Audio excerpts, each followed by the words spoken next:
We continue our discussion of the US-Iran war that is happening right now. So, as you know, I made the prediction that the United States will lose this war. In last class, we did an overview of the military and strategic position.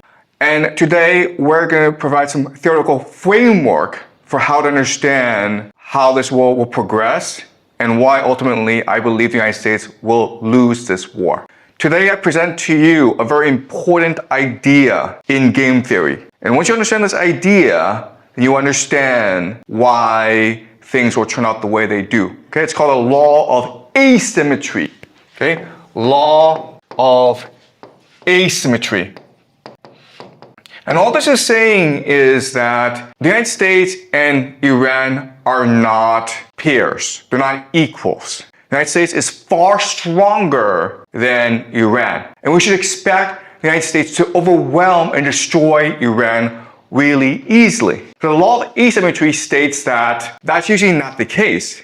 It's usually the underdog that has the advantage. And we see this from history all the time. Okay, so when the Persians in about 490 BC invaded mainland Greece against Athens and Sparta, Persia at that time was the first world empire. It had infinite resources, infinite manpower, infinite wealth. And it lost to the Greeks not once but twice. And then the Macedonians under Alexander the Greek, and they were like a tribal army, not a very large army. They were able to go into Persia, and Persia at the time was basically most of Eurasia, and conquered it in about 10 years' time. The Romans started off as a tribal people, which then built the Mediterranean Empire. Then you had the Aztecs, so the Vikings. So this happens a lot in human history. A people in the borderlands, a tribe, a small ethnicity, are able to conquer a great empire. And the law of asymmetry tells us why, okay? So I'm going to go over very slowly in detail how this law of asymmetry works. All right, so let's look at an empire. And there are three major advantages to an empire, all right? The first is mass. This just means that they have a lot of people, okay? They almost have an infinite amount of people. The United States has a population of about 350 million people.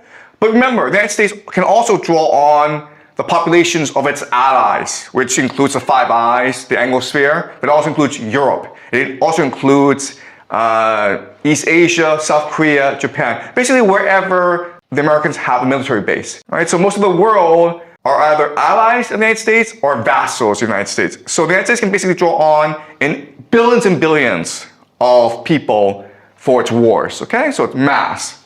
Second is the idea of organization. Organization just means a hierarchy of bureaucracy and elite that allows you to organize your resources and your people in order to generate wealth, which is basically scientific technology, okay? Science and technology, which leads to the most advanced weaponry, okay? So think about the United States, how they fight this war. They have these satellites that provide for precision targeting.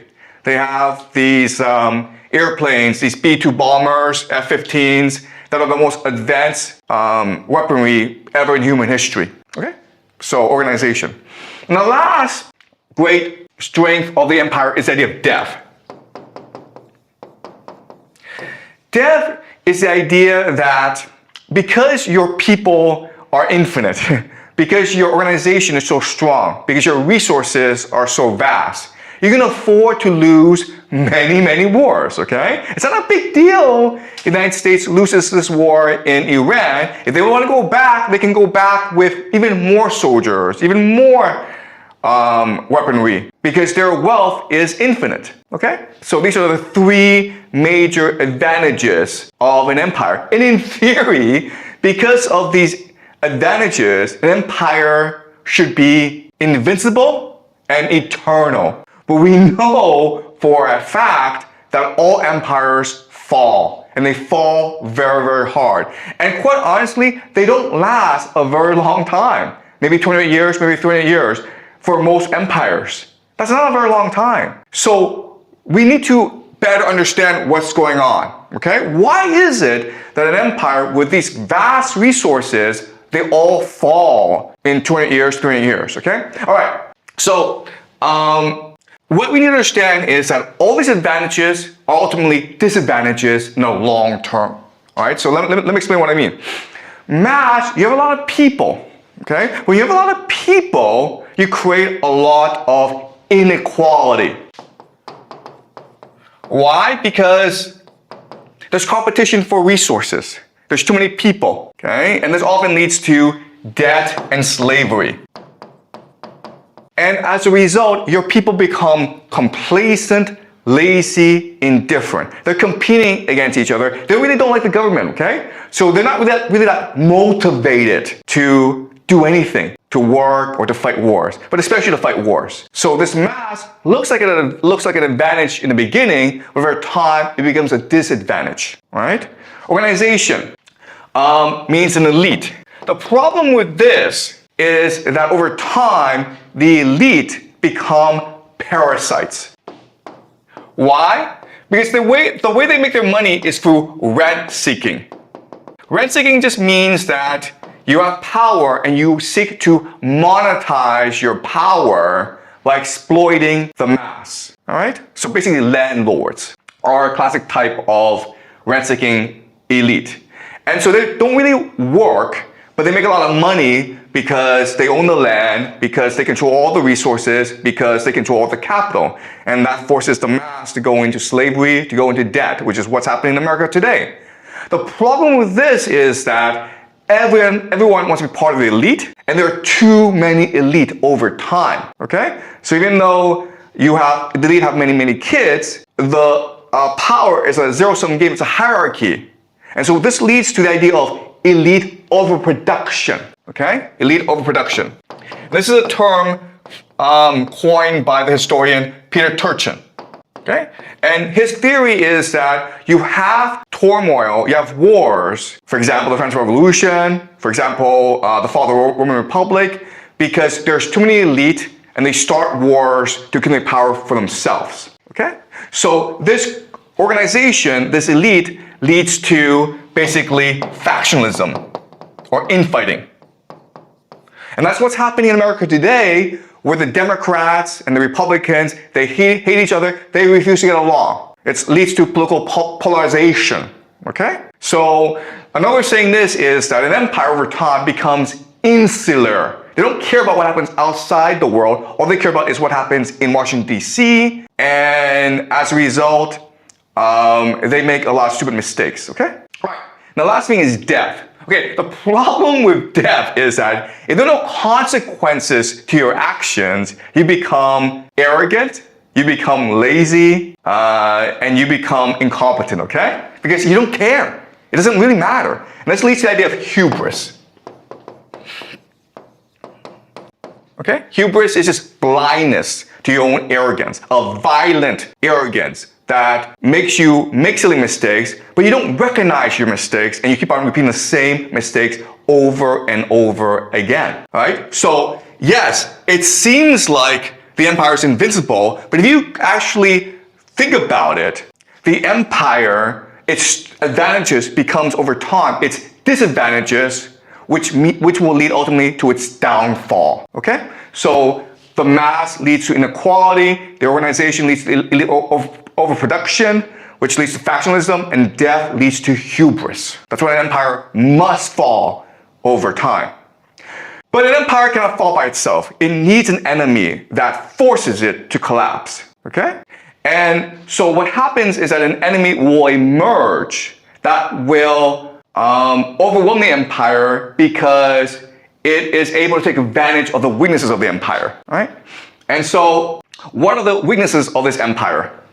Well, the first major weakness of this empire is that the people aren't really motivated. So if you as people are really motivated, you have a huge advantage, okay? We call this energy. All right? Now, as an empire, you become insular. You refuse to admit your mistakes. You refuse to learn from others. Well, if you are willing to admit your mistakes, if you're willing to learn, if you're willing to promote the best and brightest, if you're willing to be meritocratic, you have a huge advantage, okay? And so this idea of openness. Now, the last idea is this. An empire, it's fractured. So if you're able to maintain cohesion, if people are able to remain united, if they're able to have a common purpose, they'll be strong, okay? So if an enemy of the empire emerges with these three qualities, energy, openness, and cohesion, this enemy will defeat the empire. Does that make sense? Okay. So what I want you to focus on as you follow the news in this war between the United States and Iran is ask yourself a question. Will Iran become an energetic, open, and cohesive society? Because if it does, it will become invincible. The empire won't change because of hubris. It's too static. It's too stagnant. It's too bureaucratic.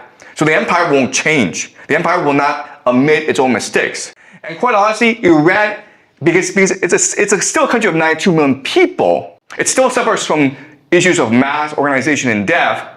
And so if it's able to transform itself into an energetic, open, and cohesive society, then it will triumph over America. That is the fundamental question in this war, okay?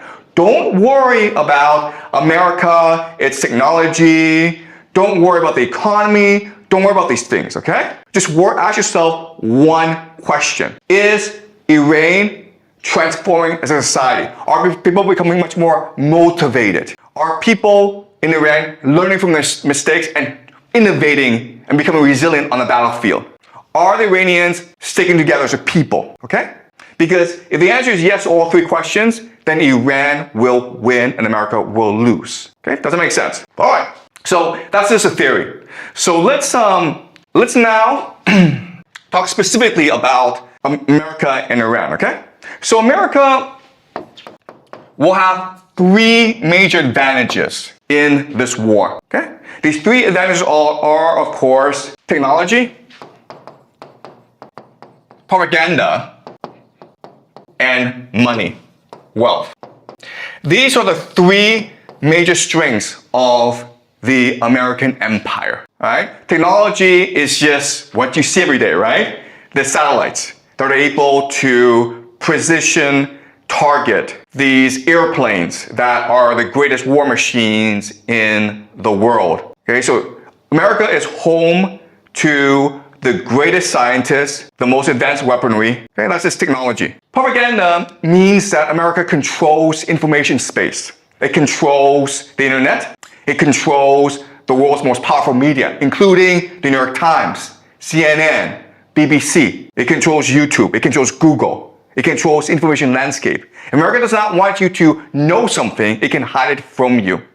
America can control the discourse. It can control how you think about the world. That's propaganda. The last thing is money. Okay, and it's a very simple idea. The United States controls the US dollar, which is the reserve currency of the world. And the United States can print as much US dollars as it needs in order to win this war. It has an infinite money printer. Okay, and then it can use this money to bribe people to fight this war, right? It can pay for mercenaries.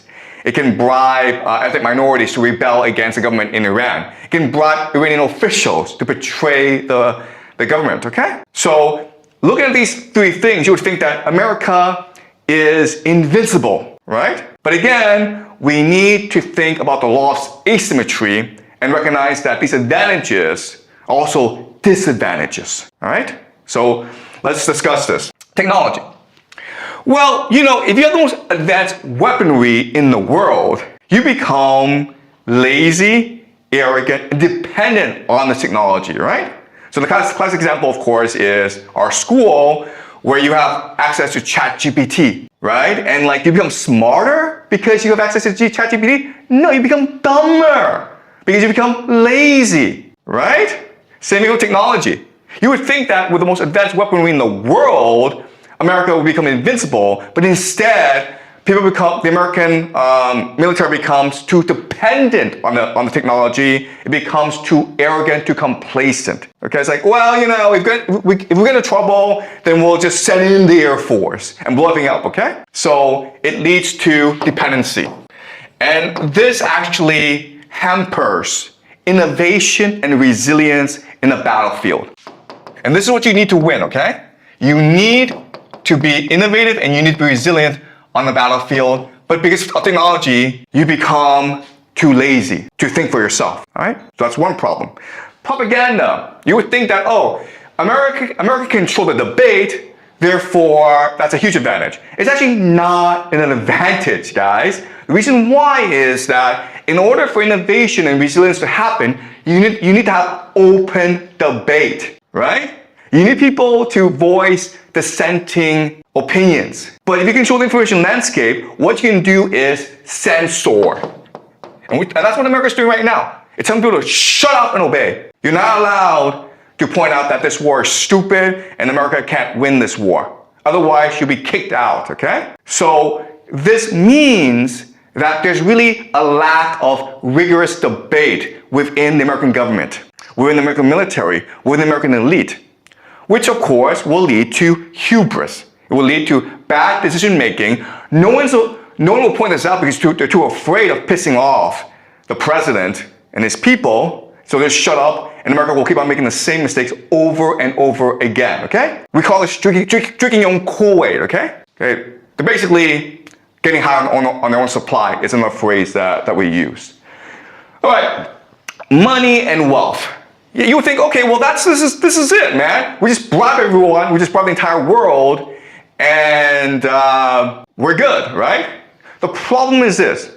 The problem is that if you bribe people, they're not gonna fight for you, right? Because all they want is your money. So you bribe them, but they'll probably take your money and run away, okay? Or they'll figure out how to get more money out of you by cheating you.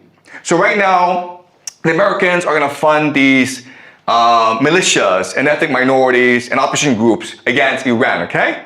Guess what, guys? These guys are hustlers, right? They're not fighting because they want more freedom. They're fighting because they want to rip off the US government. And so this money issue can be a problem in the long term because the people you're bribing, you can't even trust. And they're not motivated to actually win this war for you. They're actually motivated to scam you as much as possible. And they could be actually a problem in the long term because you're putting so much resources into these hustlers, okay?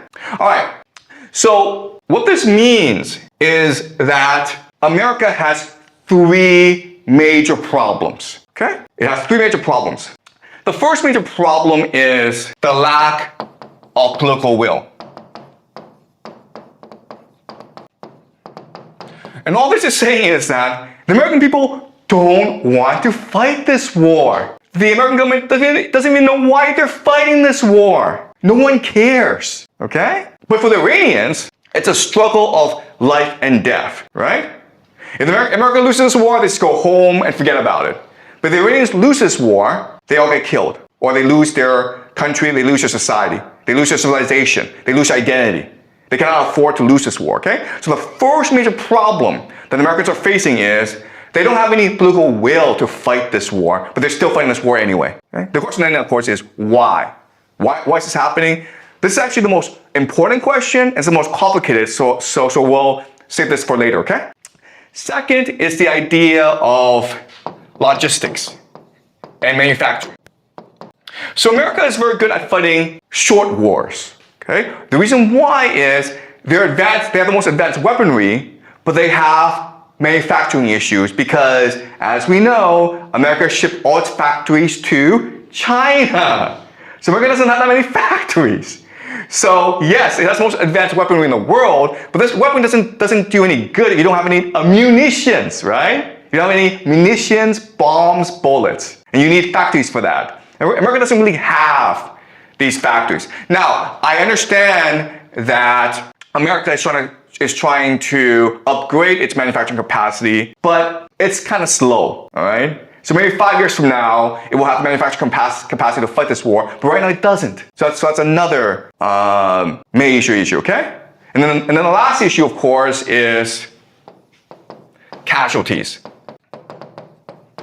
All right, America, because it doesn't have the political will to fight this war, cannot afford to lose soldiers on the battlefield. All right, so it wants to minimize the death. It wants to minimize battlefield losses, because if like 1,000, tens of thousands of American soldiers are going home to America dead in coffins, I guarantee you, because of lack of political will, the American people will revolt. You have protests, you will have a lot of violence in the streets. It'll be like the Vietnam era again, all right? Okay, so yes, I understand that America has technology, propaganda, and money, but as we discussed, these aren't really advantages. And these disadvantages are huge. The lack of political will, the lack of manufacturing, and the lack of America cannot afford to lose that many soldiers in the battlefield, okay? And so this situation now determines how America will fight this war. And we'll discuss this later on, okay? All right, now let's talk about Iran. Okay, so Iran has a lot of disadvantages, okay? But I want to discuss right now their 3 major advantages that they need to emphasize if they are to survive this war, all right? The first is the idea of faith. All right, so remember that the Iranians are Shia. And as such, it's a religion of martyrdom, of eschatology, of individual sacrifice for the greater good. The Shia are not afraid to die. And because their great religious leader, the Ayatollah Khamenei, was assassinated by the Americans and Israelis, they are motivated to seek vengeance, to martyr themselves for the greater good, to seek eternal paradise, okay? Jihad. All right, that's the first major advantage. The second major advantage is terrain. And all this means is that Iran is a mountainous country, and it's huge. It's 3 times the size of Iraq.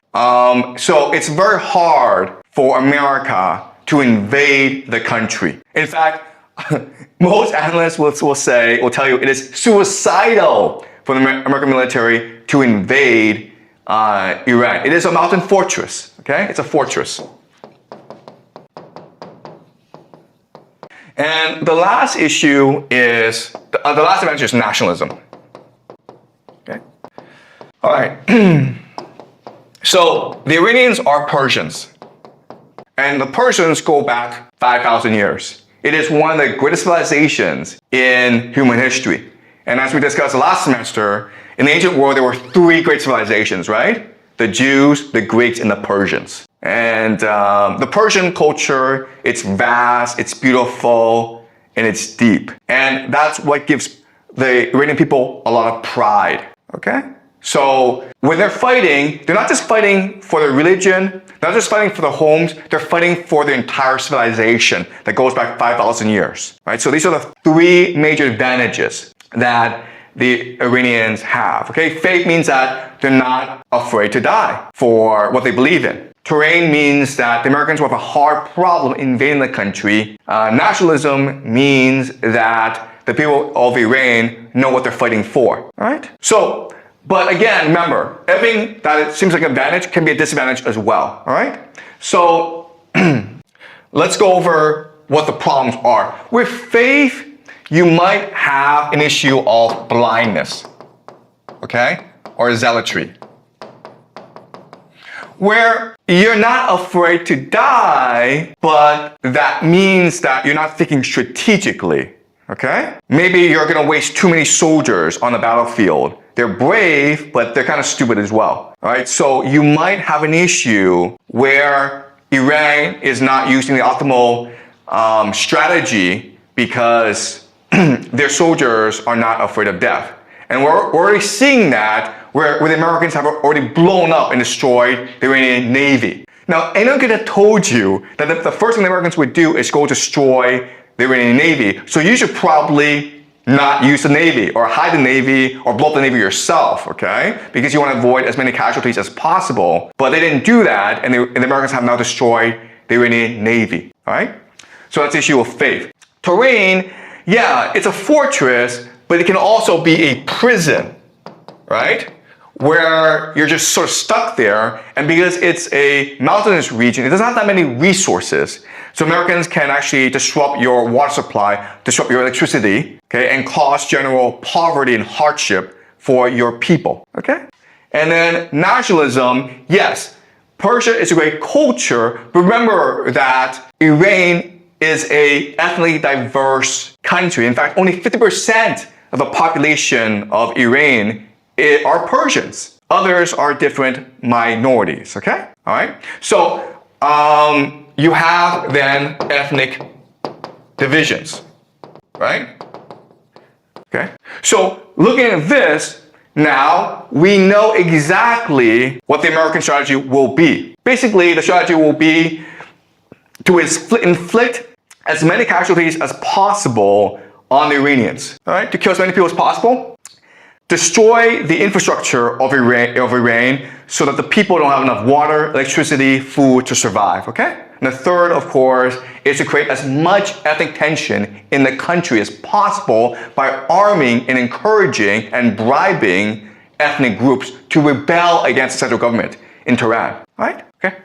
But again, what the law of asymmetry tells us is that the empire ultimately is not as flexible and open and dynamic as its enemy, okay? The weaker person is going to engage in much more self-reflection, self-debate than the empire, okay? Because the empire will become arrogant. And so ultimately, Iran should triumph over America. And in fact, what's going to happen is that this strategy that America will use against the Iranians will lead to the Iranians becoming much more energetic, open, and cohesive. Okay? So let's look at the American strategy specifically. All right. So this is an ethnic map of Iran. Okay? Now, certain things that you will see is how divided the country is. Yeah, the Persians are in the center, but people you want to watch are the Kurds, okay, the Kurds, and the Azaris, and the Balochs, okay? These are the three major problem areas for Iran, and it's always been the case. Remember, the Persians are in the middle. So the Balochs are, first of all, Sunni Muslims. And as we discussed last class, the Sunnis and the Shias have never really gotten along well together. They have different they're the same religion, Islam, but they have different belief systems. That's led to a lot of conflicts in the past. It's almost like the Catholics and the Protestants, okay? And so the Balochs have been trying to rebel against Iranians for a long time. I guarantee you that there are already Israeli and American special forces embedded in this area, okay? The reason why is that they want to encourage as much civil conflict as possible, but they also want to prepare the possibility for a ground invasion of America, okay? So they would need a forward operating base. And this area could be a very good place for a beginning of a land invasion. Then over here, you have the Kurds, okay? The Kurds are another minority that seeks national sovereignty. And right now, what's happening is that the Americans and Israelis are bombing this area heavily, and they're targeting police stations. Why? Because they're trying to reduce and eliminate opposition so that they can arm the Kurds and have them come into this area and threaten Iran. What's also happening is that in Iraq, there are these Sunni groups, okay, that the Americans are basically bribing and arming, and they're basically fanatics, okay? They're ISIS. And what the Americans want to do is send them into Iran to cause as much problems as possible, okay? Then over here you have Azerbaijan. Azerbaijan, it is a independent country. What's really odd is that the majority of ethnic Azaris are actually in Iran. 60% are in the country, 40% are in the country of Azerbaijan, which means that from the perspective of the Azerbaijani people, this war could be an opportunity to reunite the people, okay, and create a greater Azerbaijan. So these are the three problem areas that you have to watch as this war develops over the next few weeks, over the next few months, okay? So we already know what the American strategy will be because we've seen it in Libya, in Syria before. Okay, so what is the strategy? All right, so again, the strategy is to both attack without, okay, from outside, and inside as well. So what you're gonna do is this. You're going to arm these people, embed special forces into these insurgent groups to lead them and provide air cover so they have a clear path into Iran and are able to limit opposition, okay? All right? So now you're attacking from without. Attacking from within means to cause as much pain and suffering in the interior of Iran as possible, all right? And how do you do that? Well, you do that through decapitation. Okay, let's go over the strategies. Okay, decapitation. Okay. And what you're doing is you're removing the elite, okay, or what we call command and control. Okay, you're basically limiting the capacity of Iran to govern itself, to have a leadership, to have an elite, all right, command and control. Okay, so that's the first strategy. Second strategy is aerial bombardment, okay, aerial supremacy. So again, America has the most advanced airplanes in the world. And the way that it's using its airplanes is to destroy as much military installations as possible, but it's also engaging in acts of sabotage, okay? So what they're doing is they're carpet bombing. Okay, so they're carpet bombing Tehran, okay? They're doing soft targeting. Soft targeting. Soft targeting means that instead of attacking military installations, you attack hospitals. Why? Because you're degrading the capacities, you're degrading the state's capacity to rejuvenate itself, to be resilient, okay? The last thing is something called double tap. Double tap is this, okay? And it's really illegal or against international law. What you do is this. You attack a place, right? You kill some people, and then people try to come and help the people who are injured. And it could be like doctors, it could be emergency personnel, it could be relatives, right? And then you strike again to create as many civilian casualties as possible, right? And the entire idea is to create as much fear and anxiety in people as possible so that they lose the capacity to resist, right? And the last thing you do, and the last thing, of course, is to arm and bribe insurgents. Okay, so these are the three main pillars of the American strategy. And you will see this over the next few weeks. The problem with this is that when you do these three things, you're not actually hurting the Iranians, you're actually helping them. Because remember, the law of asymmetry states that whichever group is able to create energy, openness, and cohesion will win. And guess what, guys? This American strategy is going to create a more energetic, more open, and more cohesive Persian society. All right, let me show you how. All right, decapitation. We just said that one major problem for America is elite overproduction, right? Well, with decapitation, what you're doing is you're solving this problem for the Iranians, right? Before, the huge problem for the Iranians were you have too many leaders and they all have their own stupid opinion and they all want to lead this war, right? But by killing so many leaders, you allow for more mobility, for more meritocracy, right? You're solving the problem of elite overproduction for the Iranians. That's a huge, huge bonus, guys, okay? So the leadership will become much more lean, much more mean, much more determined, and much more strategic, okay? That's number one. Number two, aerial supremacy. Well, when you do this to people, when you carpet bomb Tehran, you're creating a more cohesive society. Why? Because The major conflict in Iran for many decades was the conflict between the urban areas and the rural areas. The rural areas were very religious, very poor, very backward. And the urban areas were educated, secular, and progressive, okay? And so there's this huge conflict that led to a lot of riots, a lot of protests in Iran. But when you carpet bomb the cities, which are the main source of support for progressive Western policies, you make them united with the rural areas, okay? Does that make sense? The Iranian people no longer see themselves, each other as enemies. They see the Americans, the Israelis, as enemies. You create a much more cohesive society, who are willing to fight together. And that's a problem, okay? All right, the last thing. Yes, you are arming the insurgents, the Balochs, the Kurds, the Azaris. Okay, that's fine. The problem with this is that you are now activating, galvanizing Persian nationalism. Right?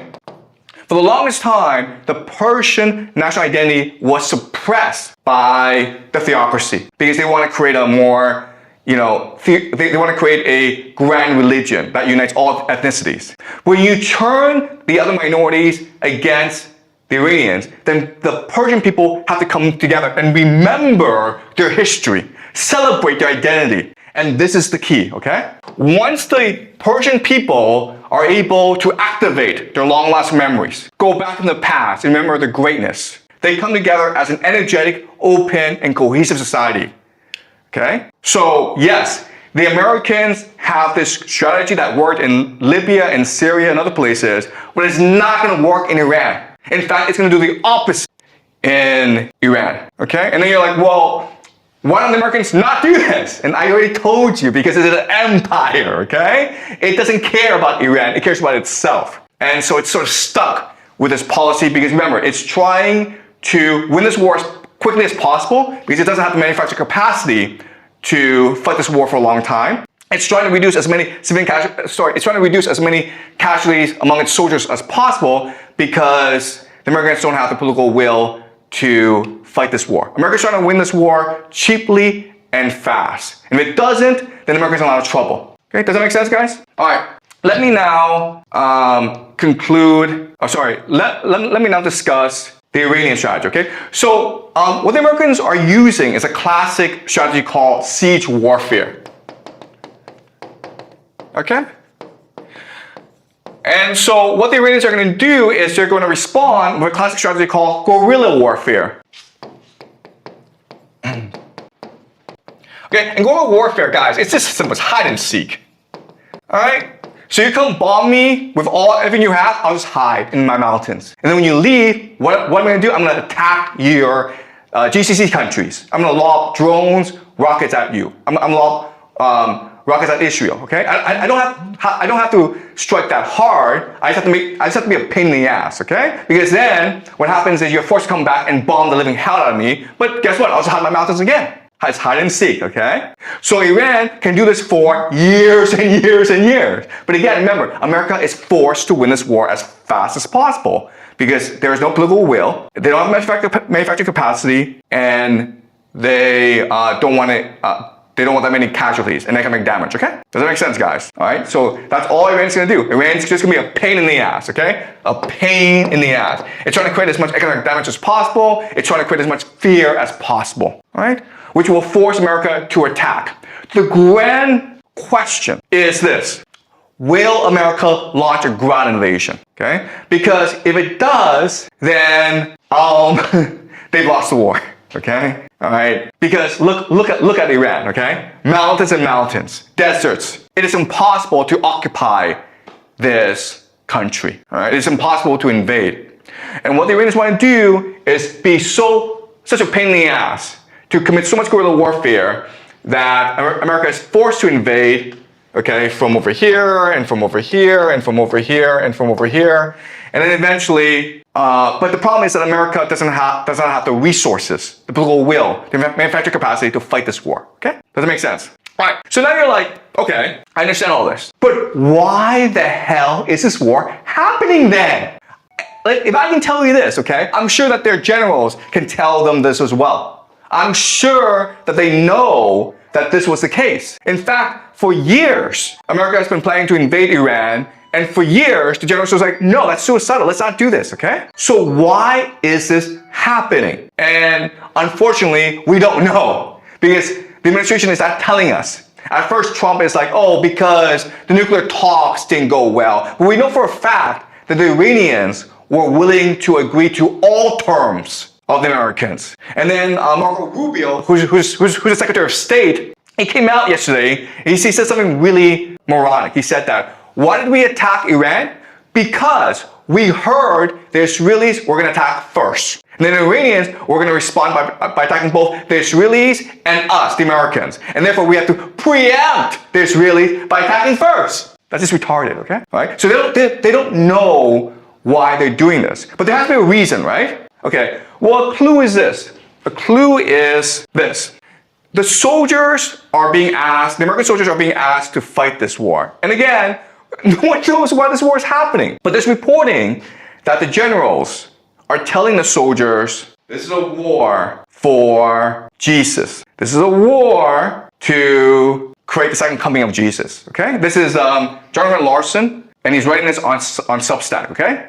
U.S. troops were told Iran war is for Armageddon, the return of Jesus. What is this? Okay,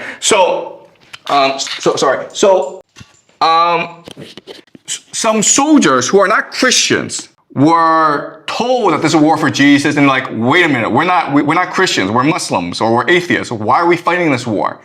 And so they filed a complaint about this speech, okay? And we're going to read a part of this email that the soldiers who were dissenting sent to some other people to complain about this, okay? So, could you read, please? I am a NCO rank withheld in our unit. This morning, our commander opened up the combat readiness status briefing by urging us to not be afraid as to what is happening with our combat operations in Iran right now. Okay, afraid. This word tells us they're losing the war, okay? Right? Keep on going. He urged us to tell our troops that this was all part of God's divine plan, and he specifically Wait a minute here. Wait a minute. God's divine plan? God's not the one ordering them to fight this war. It's Trump or the American military, okay? This is kind of weird. Keep on going. And he specifically referenced numerous citations out of the book of Revelation referring to Armageddon and the imminent return of Jesus Christ. He said that President Trump has been anointed by Jesus to light the signal fire in Iran to cause Armageddon and mark his return to earth. Oh my God. President Trump, the fire in Iran. It's all a part of a grand plan to destroy the world so that Jesus will return. What is this crap? Okay, keep on going. He had a big grin on his face. Okay, he's happy about this, guys. The world is ending. Yeah! Keep on going. When he said all of this, which made his message seem even more crazy. Our commander would probably be described as a Christian first supporter. He's been this way for a very long time and makes it clear that he desires all of us under him to become just like him as a Christian. But what he did this morning was so toxic and over the line that it shocks many of us in attendance at the Ops Readiness briefing. Besides myself, I am reaching out to MRFF on behalf of 15 fellow troops. I know you asked me about the religious views of our group who has requested help from the MRFF. I can only tell you that I am Christian, and at least 10 of the others are also Christians. One of the others is Jewish and one is Muslim. I don't know the religious or non-religious status for the other 3 at this time. Okay, so what is happening is that there's some crazy Christians in the American military, in the American government, okay, that want to use this war to end the world, to force Jesus to return. That is why this war is happening. Okay, I'm not saying that this is the reason why. I'm saying like this is a possibility, okay? All right, this is Trump, and these are all religious leaders that support Trump because they see him as the Messiah. They see him as this great hero who will cause the triumph of Christianity and the return of Jesus. And that's a possibility as to why this war is being fought, okay? Because quite honestly, there's no other reason. It's hard for me to come up with another reason, okay? All right, so this is something that we will look at as we go along. What is this crap? What is Christian Zionism? Why would they think that this war in the Middle East will cause the return of Jesus? Okay, we'll discuss this later on. But now it leads us to another problem, which is our entire class is on game theory, right? Guys, this is kind of weird because what this suggests is that religion is more important, okay? So what's the point of game theory if people don't play by game theory? If they're just religious fanatics, all right? And the answer is this, and the answer is, it's still game theory. But the problem is that what you think, the game that you think they're playing is not the game they're playing. The reward that you think they want is not the reward that they want, okay? We think in terms of material things, okay? So money, resources, power. We think that the war is being fought over these things, and it's not, all right? The grand secret, the grand reveal of the semester, of this course is this. The real power, the real currency in the world is not money, it is human consciousness.